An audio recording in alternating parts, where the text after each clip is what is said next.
طلاب أولى ثانوي أهلا بكم.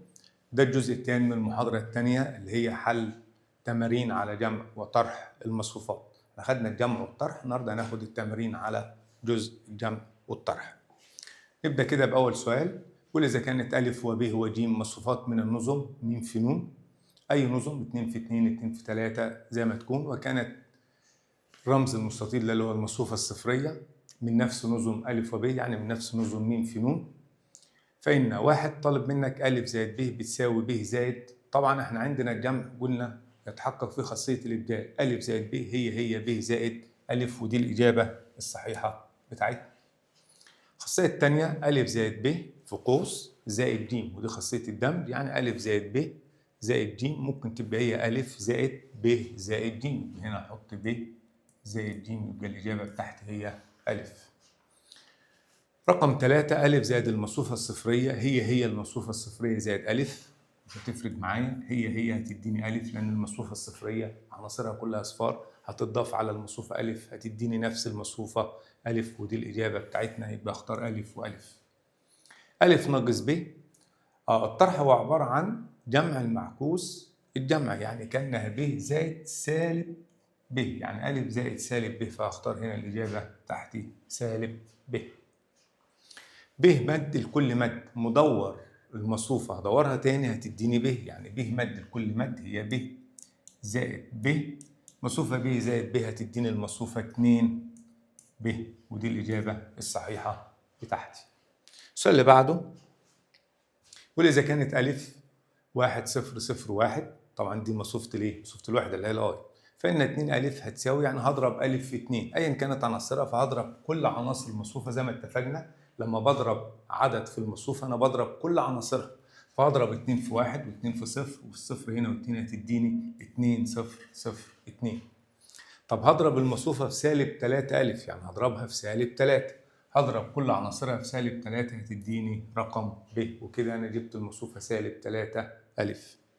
السؤال اللي بعده يقول إذا كانت ب بتساوي 6 2 4 8، دي المصفوفة ب، فإن ب بتساوي 2 في، يعني عايز أضرب 2، يعني هياخد 2 عامل مشترك، يعني المفروض الستة دي والاتنين والأربعة والثمانية هاخد منها 2 عامل مشترك، عامل مشترك يعني هقسم 6 على 2 ده هتديني 3، هنا هتديني 1، 4 على 2 تديني 2، 8 على 2 تديني 4، بحيث لو ضربت 2 في عناصر المصفوفة دي هتديني ب 2 في 3 ب 6، 2 في 1 ب 2، 2 في 2 ب 4، 2 في 4 ب 8، يبقى الإجابة بتاعتنا هي عبارة عن 3 1 2 4، ودي الإجابة الصحيحة بتاعتنا.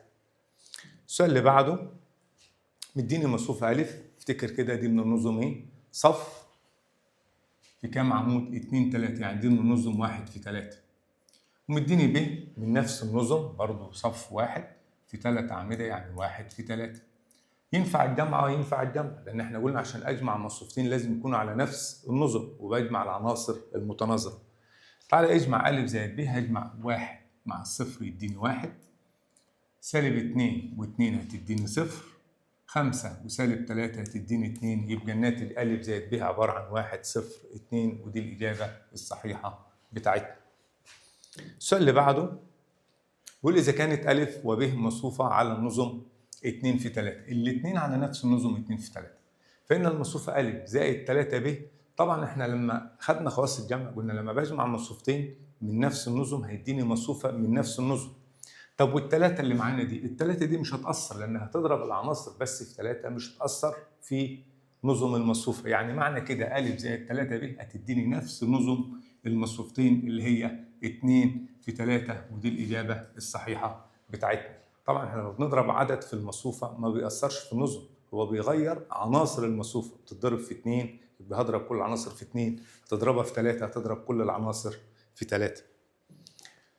السؤال اللي بعده بيقول إذا كانت ألف وب مصفوفة على النظم 3 في 1، فإن ب ناقص ألف جمع زي الطرح، هتطرح ب ناقص ألف زي ألف زائد ب أي كان الجمع أو الطرح، فهيديني مصفوفة من نفس النظم 3 في 1، ودي الإجابة الصحيحة بتاعتنا. السؤال اللي بعده لأي مصفوفة ج يكون ج زائد سالب ج، بجمع المصفوفة مع معكوسها الجمع هتديني المحايد الجمع. طب والمحايد الجمع في المصفوفة اللي هي المصفوفة الصفرية، اللي هي ب وليست صفر. صفر ده عدد، ده يعتبر عنصر في المصفوفة، لكن رمز المصفوفة الصفرية اللي كل عناصرها صفار هي الرمز المستطيل بتاعنا اللي هو رمز المصفوفة الصفرية. السؤال اللي بعده، لأي مصفوفة مربعة ألف يكون ألف ناقص ألف مد بتساوي نقط. يعني إيه ألف ناقص ألف مد؟ هطرح المصفوفة ألف ناقص ألف مد. طبعا عشان تديني ألف ناقص ألف مد وهتطرحهم، فأنت هتدي لك مصفوفة، هل هتدي لك الآي ولا هتدي لك الاتنين ألف؟ طبعا اتنين ألف دي مستبعدة، مش تنفع تديني اتنين آي. طب هتديني المصفوفة الصفرية، تديني الصفرية لو أنا طرحت ألف ناقص ألف مش ألف مد، يبقى دي برضه مستبعدة. يبقى أنا قدامي يا إما الآي يا إما المصفوفة شبه متماثلة، وآي دي يعني عناصر القطر الرئيسي وحايد والباقي صفار، فاستحالة هتديك الآي، هي تديك مصفوفة شبه متماثلة، ودي الإجابة بتاعتك. أديك مثال عشان تطمن كده وتشوف الإجابة. أدي ألف دي مصفوفة مربعة، خليها 2 في 2 3 5 7 مثلا 4. هات لي ألف مد، هندور المصفوفة، قلنا ندور المصفوفة يعني خلي الصف عمود، الصف الأول يبقى عمود أول 3 5، الصف الثاني هيبقى 7 4. اطرح كده ألف ناقص ألف مد، 3 ناقص 3 هتدي لك صفر، 5 ناقص 7 هتديني 2، 7 ناقص 5 هتديني هنا 2، 4 ناقص 4 صفر. لاحظ ان دي مصفوفة شبه متماثلة اللي هي عناصر القطر الرئيسي صفار وباقي العناصر بأرقام، فدي حتى 2 هنا أو آسف دي سالب 2، 5 ناقص 7 سالب 2، 7 ناقص 5 تدي لك 2، فدي تدي لك مصفوفة شبه متماثلة. إذا لما بطرح ألف بس بشرط تكون مصفوفة مربعة، ألف ناقص ألف مد هتديك مصفوفة شبه متماثلة. السؤال اللي بعده بيقول لي لأي أو إذا كانت مصفوفتين ألف وب على نظم 1 في 2، فإن المصفوفة 2 ألف زائد 3 ب الكل مد. أولا ناخد 2 ألف زائد 3 ب لوحديها كده، هي ألف وب على نظم 1 في 2، هضرب ألف في 2 برضه على نظم 1 في 2، ب هضربها في أي عدد برضه هتديني النظم 1 في 2. لما أجمع مصفوفتين من نفس النظم هتديني مصفوفة من النظم 1 في 2. طب أنا عايز 2 ألف زائد 3 ب الكل مد، يعني هدور نظم المصفوفة، بدل 1 في 2 هتبقى 2 في 1، ودي الإجابة بتاعتنا لأن أنا بجيب مدور ناتج جمع المصفوفتين. السؤال اللي بعده مديني المصفوفة س زائد المصفوفة 3 سالب 1 سالب 2 5 بتساوي المصفوفة الصفرية. لما اجمع مصفوفتين تديني المصفوفة الصفرية، يبقى أكيد المصفوفة س هي المعكوس الجمعي بتاعة المصفوفة 3 سالب 1 سالب 2 5. يعني معنى كده إن السين دي هتساوي دي صفرية، تطلع دي بره هتبقى سالب 3 سالب 1 سالب 2 5.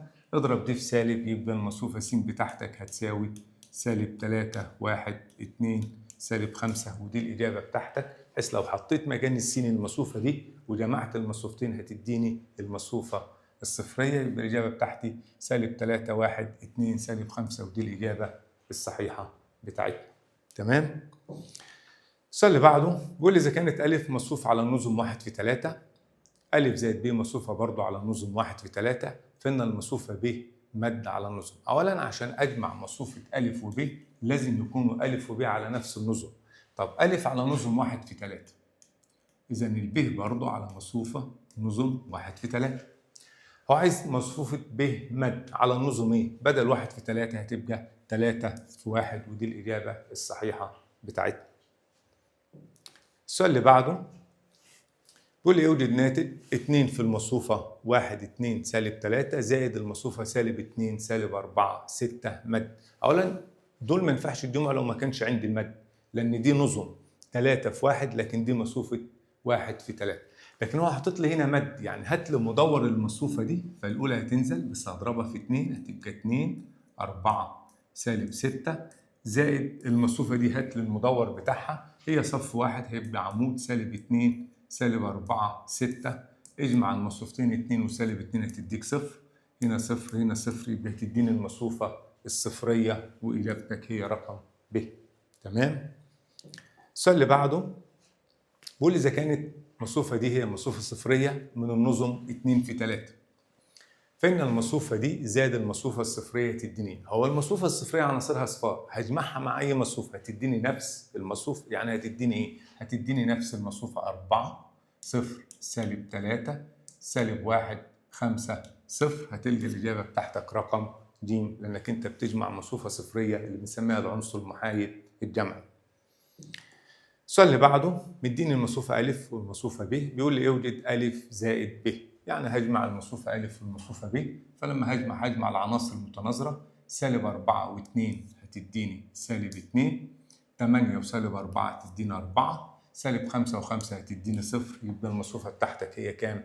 سالب 2 4 0، والإجابة بتاعتك هي ب. أظن الكلام سهل وبسيط وعبارة عن بجمع مصفوفات، بس لازم يكون من نفس النظم زي ما خدنا في محاضرة الشرح. السؤال اللي بعده بيقول لي المصفوفة سالب 5 سالب 2 4 7 زائد المصفوفة 6 سالب 4 2 سالب 6. ما اقدرش اجمع غير لما اعمل مدور المصفوفة الثانية.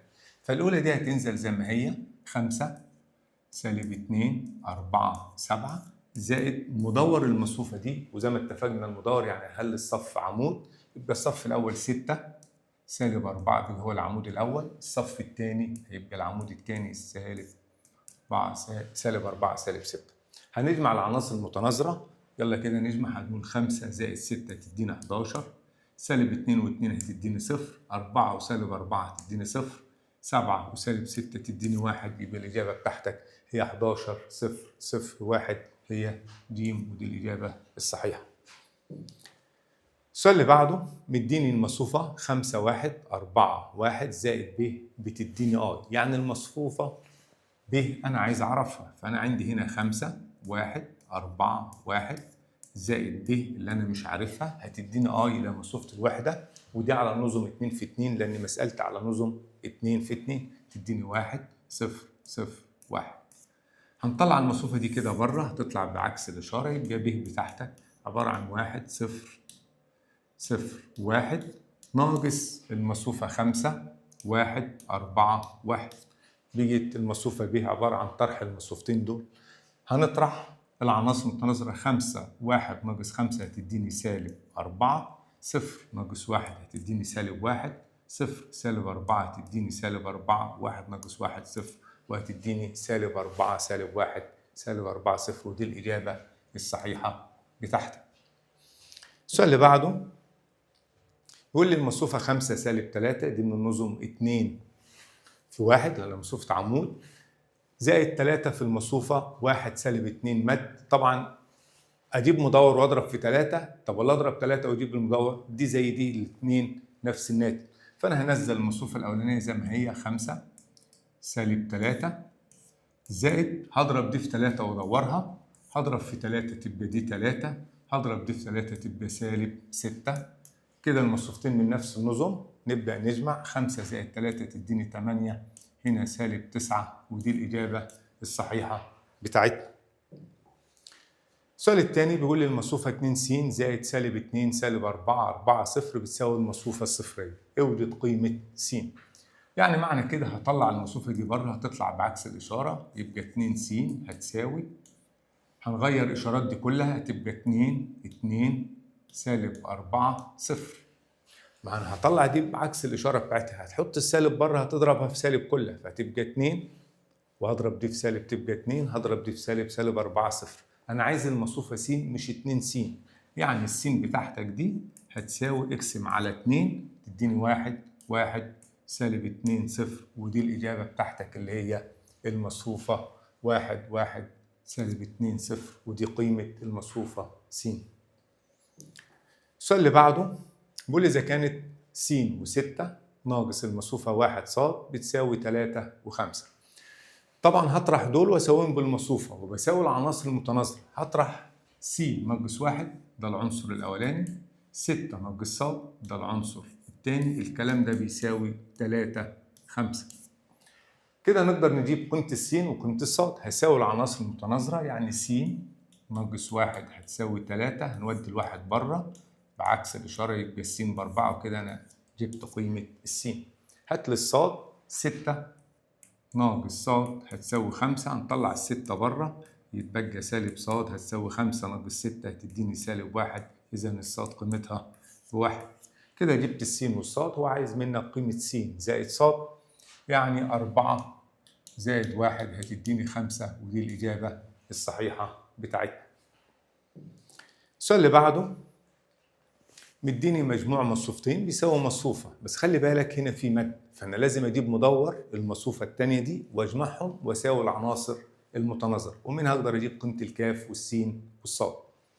هنزل المصفوفة دي زي ما هي 2 4 سالب 3 5 زائد، هات لي مدور المصفوفة التانية هتبقى 1 سالب 3 2 6 هتساوي المصفوفة دي 3 كاف سالب ص 2 س 11.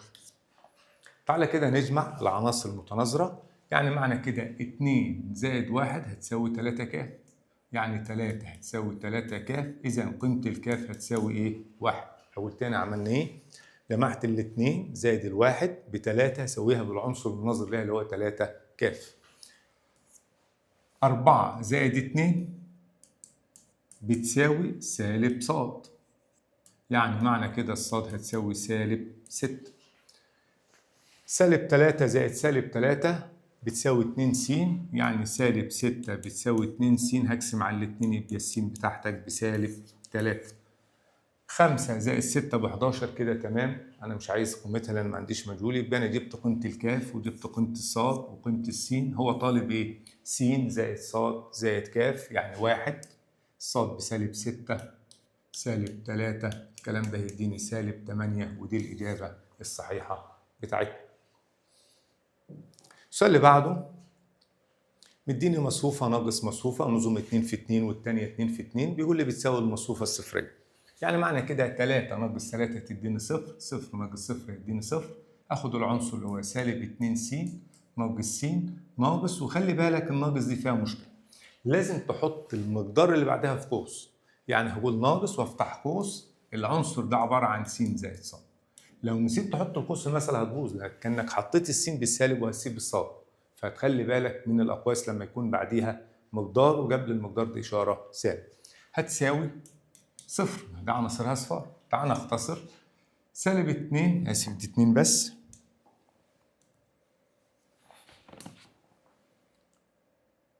سالب 2 سالب س سالب س سالب ص هتساوي 0، يعني معنى كده سالب 2 ناقص 2 س ناقص ص هتساوي 0، ودي ال 2 س والصاد هناك بره، يعني 2 س زائد ص هتساوي سالب 2، ودي المعادلة الأولى. عندنا مجهولين، يبقى أنا محتاج معادلة تانية على قد ما هي لك كون معادلاتك. طب المعادلة التانية هنجيبها إزاي؟ العلاقة التانية 4 ناقص، افتح قوس لأن الحد دوت عبارة عن ص زائد 2، ص زائد 2 الكلام ده هيساوي 0، يعني 4 ناقص ص ناقص 2 هتساوي 0. 4 ناقص 2 يعني 2 ناقص ص هتساوي 0، طلع الصاد بره يبقى الصاد هتساوي 2. جبت قيمة الصاد، عوض أجيب قيمة السين، يعني معنى كده إن ال 2 س زائد 2 بتساوي سالب 2، هنطلع دي ناحية هناك يبقى 2 س هتساوي سالب 4، يبقى السين بسالب 2. جبت السين وجبت الصاد، هو عايز س زائد صاد، يعني سالب 2 زائد 2 هتديني 0، وكده أنا جبت قيمة السين زائد صاد. مسألة سهلة بس وأنت بتشتغل على مهلك، خلي بالك من إشارة السالب دي، لما يكون قبلها مقدار لازم أحط قوس علشان هضرب السالب في القوس كله كده زي ما احنا اشتغلنا.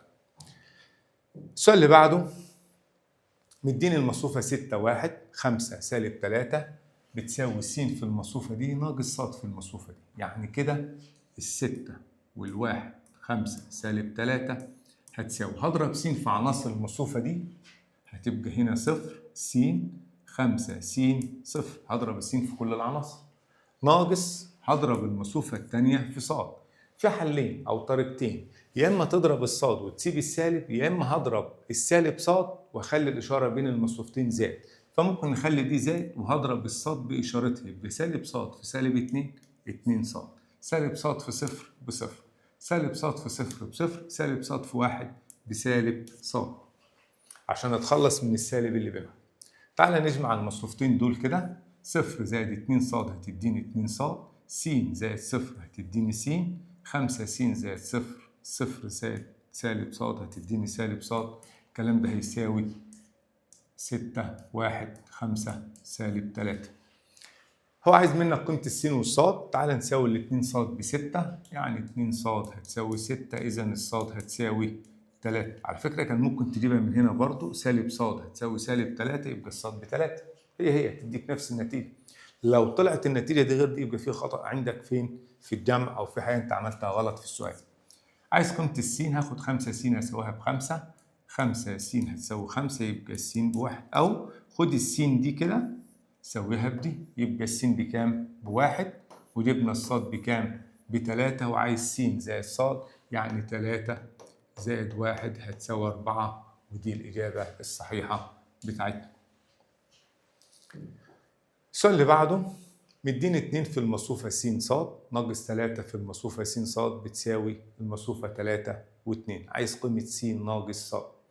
طيب هنضرب 2 في السين تبقى هنا 2 س 2 ص، ادي المصفوفة الأولانية، هضرب دي في سالب واخلي الزائد زي ما هي، يعني هاخد التلاتة بإشارتها السالب واخلي مكانها زائد، وهضرب سالب 3 في س تديني سالب 3 س سالب 3 ص، الكلام ده هيساوي 3 2. اطرح المصفوفتين من بعض، 2 س ناقص 3 س هتديني سالب س، هنا برضو سالب ص هتساوي 3 2.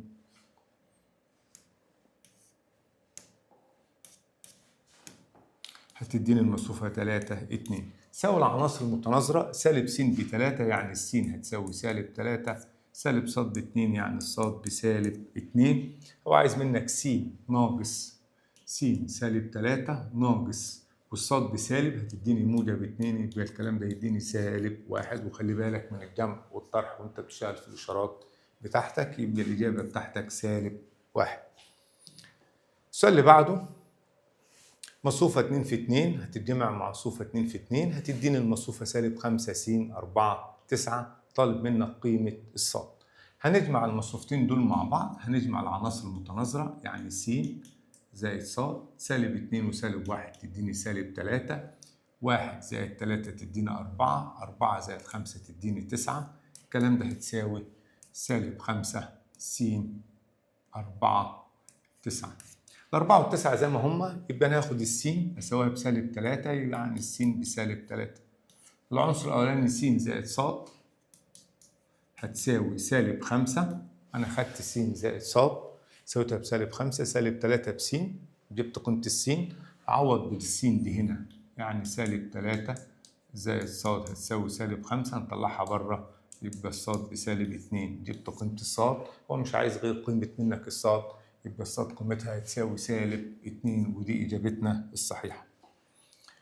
السؤال اللي بعده مديني أ مصفوفة على نظم 2 في 3، ب مصفوفة 2 في 2، ج مصفوفة على نظم 3 في 2. أي العمليات الآتية تكون معرفة؟ أولا أ زائد ب استحالة، لا يمكن يحصل الكلام ده. ليه؟ دي 2 في 3 ودي 2 في 2، فلا ينفع تجمع أ مع ب، ولا أ تطرح من ب، ولا حتى ب مد، لأنك لما تدور ب دي مصفوفة مربعة، هتدورها يعني تخلي الصف عمود والعمود صف، هتفضل زي ما هي 2 في 2. أي حاجة ب مع أ مش هتنفع خلاص. طيب ب ناقص ج، ما هي ج برضه 3 في 2 ودي 2 في 2، فدي مش هتنفع. طب أ زائد ج مد، هي أ 2 في 3، ج 3 في 2، لما اعمل لها مدور هتبقى 2 في 3. ينفع اجمع المصفوفه دي مع المصفوفه دي؟ هي دي اللي تنفع، لان انا كده لما دورت ج بقت من نفس نظم ا، في الحاله دي اقدر اجمع ا وج مد. لكن الثالثه دي مش تنفع، ا ناقص ج، لان ا اصلا 2 في 3 وج 3 في 2، نظم دي غير دي، فدي برضه ما تنفعش، يبقى الاجابه الصحيحه بتاعتك هي ا زائد ج مد. السؤال اللي بعده بيقول أ مصفوفة متماثلة، أي مما يأتي يكون متماثلة أيضا. طالما أ مصفوفة متماثلة، لو ضربتها في أي رقم هي تفضل متماثلة. ضربتها في سالب 1، ضربتها في 2، فدي تنفع متماثلة ودي تنفع متماثلة. طب أ مد، وأنا لو دورت المصفوفة المتماثلة ما هي هتفضل متماثلة، لأن من خواص المصفوفة المتماثلة أ بتساوي أ مد، فهي. إذا معنى كده ينفع 2 أ متماثلة سالب أ متماثلة، 3 أ برضه 3 آسف اللي هي أ مد متماثلة، إذا الإجابة بتاعتك كل الثلاثة دول ينفعوا 1 و2 و3. السؤال اللي بعده مديني ألف ومديني ب حيث اي لا تساوي، يعني الاي ما تساويش ايه؟ هل لو طرحت ألف ناقص ب هتديني اي؟ ولا جمعت ألف مد زائد ب هتديني اي؟ ايه المصفوفة اللي تديني اي؟ استبعدها، وبيقول لك لا تساوي اي. فلو انا خدت ألف وألف ناقص ب، 1 ناقص صفر هيدي لك 1، صفر ناقص صفر يديني صفر، صفر ناقص صفر يديني صفر، صفر ناقص 1 يديني -1. خلي بالك دي غير الاي لازم تبقى قطرها الرئيسي وحيد وباقي العناصر صفار، اذا دي اللي هتنفع. لكن لو شفت دي كده ألف مد هي 1 0 0 1 صفر زائد ب 0 0 0 1، اجمع دول 1 0 0 1 اعطتنا دي هتدي اي، ودي برضه هتدي اي، ودي هتدي اي لو جمعته. اذا الوحيده اللي مش هتدي اي هي الف ناقص ب، ودي الاجابه الصحيحه بتاعتك. السؤال اللي بعده بيقول الف مد زائد ب مد بتساوي المصفوفه 1 0 3 سالب 1. عايز 2 في الف زائد ب الكل مد. طبعا انا لا عندي المصفوفه الف ولا عندي المصفوفه ب، فبالتالي ما ينفعش اجمع الف زائد ب لان انا لا موجوده المصفوفه الف ولا ب، لكن انا عندي الف مد زائد ب مد.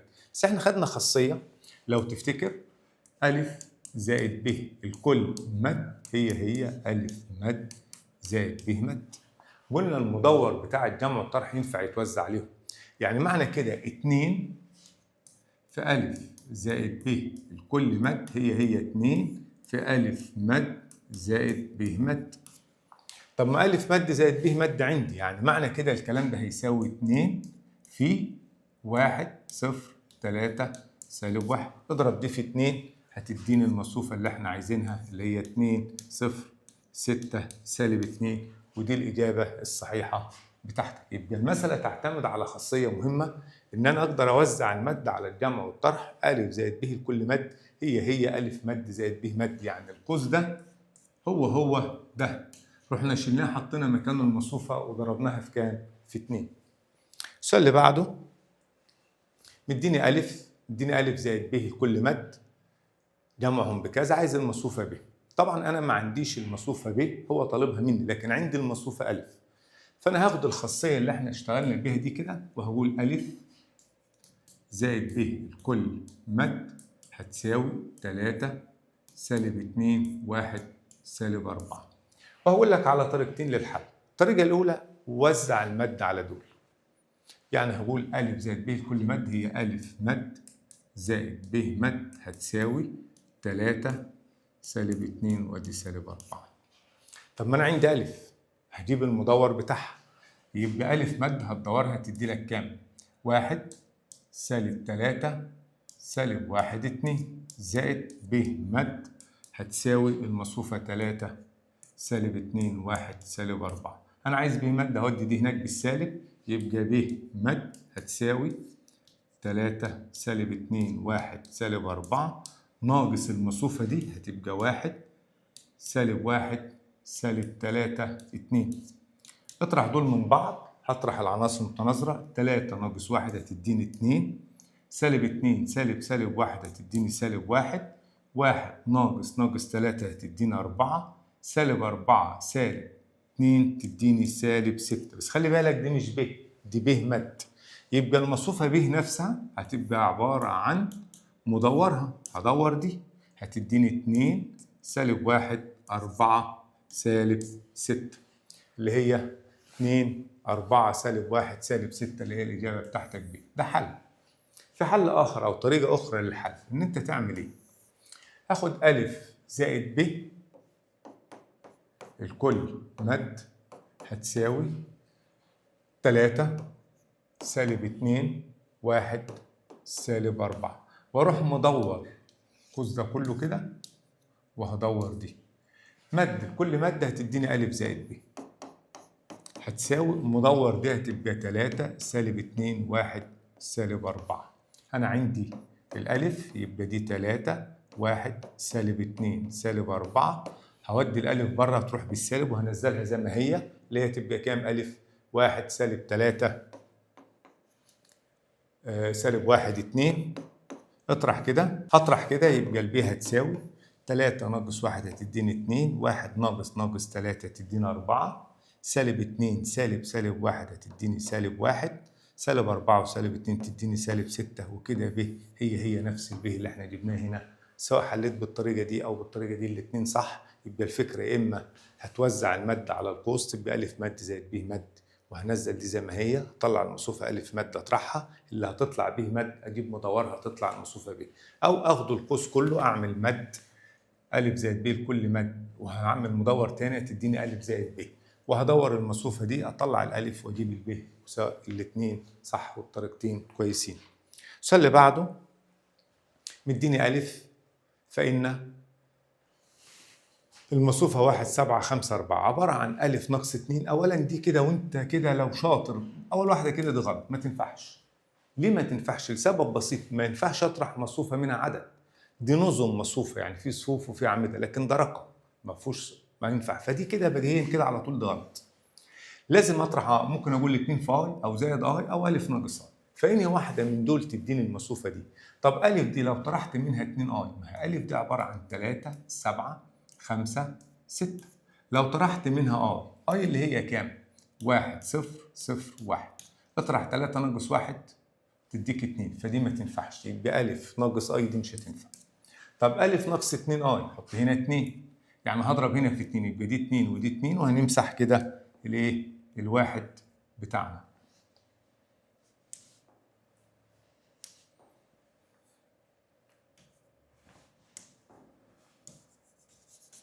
خليها ناقص 2 اي دي كده، يعني هضرب الاتنين في الاي، يبقى 2 0 0 2. اطرح كده 3 ناقص 2 تديني 1، 7 ناقص 0 هتنزل، 5 ناقص 0 5، 6 ناقص 2. يبقى الإجابة بتاعتك هي أ ناقص 2 اي. وكده ضربت المصفوفة اي في 2 وطرحت منها أو طرحتها من أ، عطتني المصفوفة 1 7 5 4. السؤال اللي بعده مديني س 0 2 3 سالب 4، مديني المصفوفة ك في س، يعني الس دي اتضربت في ك بتساوي 0 3 أ 2 ب 24. عايز أ زائد ب ناقص ك، يعني عايز يقول لك هات لي قيمة الألف والب والكاف. طيب الس دي اتضربت في ك، فاضرب دي في ك هتديني ك، يعني ك هتتضرب في 0 2 3 سالب 4 هتساوي 0 3 أ 2 ب 24. اضرب الكاف في المصفوفة دي هتديني هنا 0 2 ك 3 ك سالب 4 ك هتساوي 0 3 أ 2 ب 24. طبعا لو الصفر هو الصفر، 2 ك بيساوي 3 أ، فانت عندك مجهولين، 3 ك بتساوي 2 ب، برضه عندي ك وب مجهولين، لكن سالب 4 ك ب 24 اقدر اجيب الكاف ومنها اقدر اجيب الالف والب. يبقى هبدا بدول في الاول. هقول سالب 4 ك هتساوي 24، هقسم على سالب 4 تطلع ك بسالب 6، كده أنا جبت قيمة الكاف. يعني معنى كده 2 ك يعني 2 في سالب 6 هتساوي 3000. أقسم على 3 يعني الألف هتساوي 2 في سالب 6 بسالب 12 على 3 تديك سالب 4، وكده جبنا قيمة الألف. طب عايز قيمة الب، هاخد الاتنين ب دي كده واساويها بالتلاتة كاف، يعني 3 في سالب 6 هتساوي 2 ب. 3 في سالب 6 سالب 18، هقسمها على الاتنين هتديني الب هتطلع بسالب 9. كده أنا جبت الب والكاف والألف. تعالى نعوض. عايز ألف سالب 4 زائد ب اللي هي بسالب 9 ناقص كاف اللي هي بناقص 6 يبقى زائد 6، سالب 4 وسالب 9 سالب 13 منها 6 تدي لك سالب 7، وده الإجابة الصحيحة بتاعتك. الدنيا يا أولاد سهلة وبسيطة في الكلام ده كله، بس وأنت بتجمع وبتطرح خلي بالك عشان هتطلع معادلات وتبدأ تحل وتجيب قيمة المجاهيل اللي عندك. السؤال اللي بعده أ زائد أ مد بيساوي المصفوفة الصفرية. فإن أ مصفوفة بخواص المصفوفة ليه؟ المتماثلة ولا شبه المتماثلة؟ المتماثلة كنا بنقول أ تساوي أ مد، دي متماثلة. الشبه متماثلة كنا بنقول أ بتساوي سالب أ مد. لو ودينا الناحية دي هناك يبقى أ زائد أ مد هتساوي المصفوفة الصفرية، دي متماثلة ودي شبه متماثلة، يعني أ آسف دي ناقص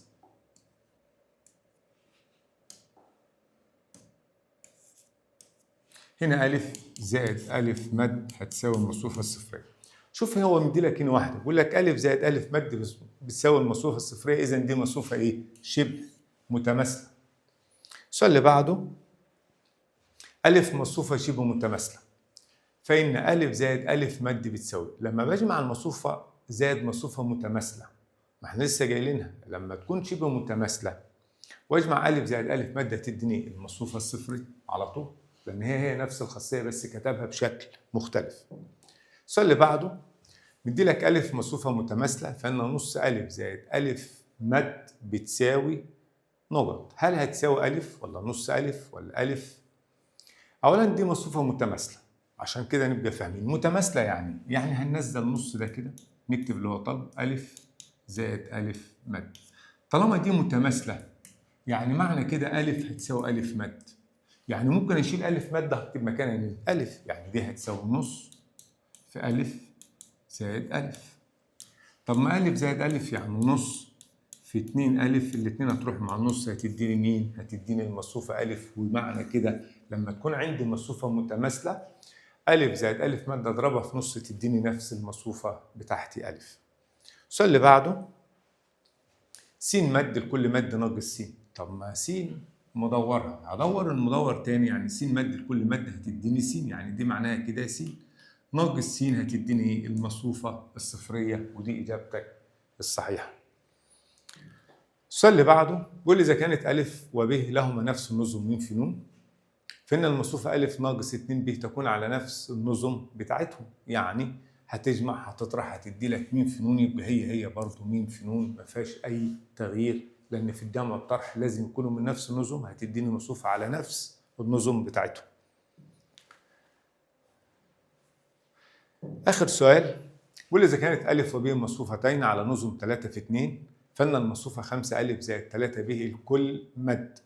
طبعا أولا ألف وب على 3 في 2، فلما هجمع 5 ألف زائد 3 ب هتديني نفس النظم 3 في 2. لما أدور دي كده هقول 5 ألف زائد 3 ب الكل مد، يبقى هدور دي هتبقى النظم كام؟ 2 في 3، ودي الإجابة بتاعتنا. كده نكون خلصنا التمارين على جمع وطرح المصفوفات. كده احنا خلصنا الجزء الثاني في المحاضرة بتاعة جمع وطرح المصفوفات.